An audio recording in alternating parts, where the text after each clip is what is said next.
Well, this is really something which I feel very strongly as the responsibility of the priests who are celebrating the Mass. It's not the fault of people who find it dull or boring if they really don't know what's going on.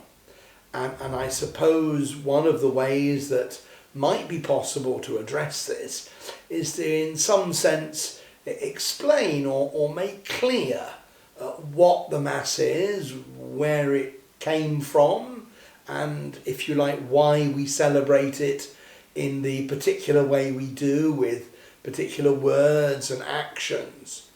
And you wouldn't want to overload the Mass with lots of commentary from the outside. That's very difficult to digest, really. And so I suppose one of the ways of looking at this would be for priests to make sure that the people do have some understanding of what the Mass is, and maybe to offer some sort of evening or afternoon, more than a course, allow the people to have a question and answer session so that they can put their own questions to the priests.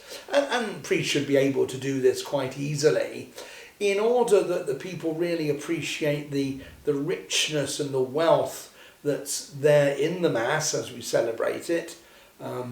I suppose most people have the experience of a Sunday Mass where they have the full, as it were, offer of the church in singing, in procession, in readings, and then of course in the central part of the Eucharist.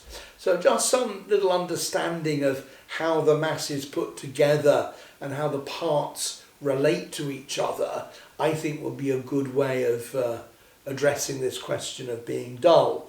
The other thing, of course, is that we do have tremendous resources within the Missal, the book that we use for Mass. There are many different prayers and different focuses, if you like, that we can bring into the Mass for all sorts of special needs and special occasions. And I think that we have to use the full resources of the Masses that are available and not just stick to the same Mass text every time.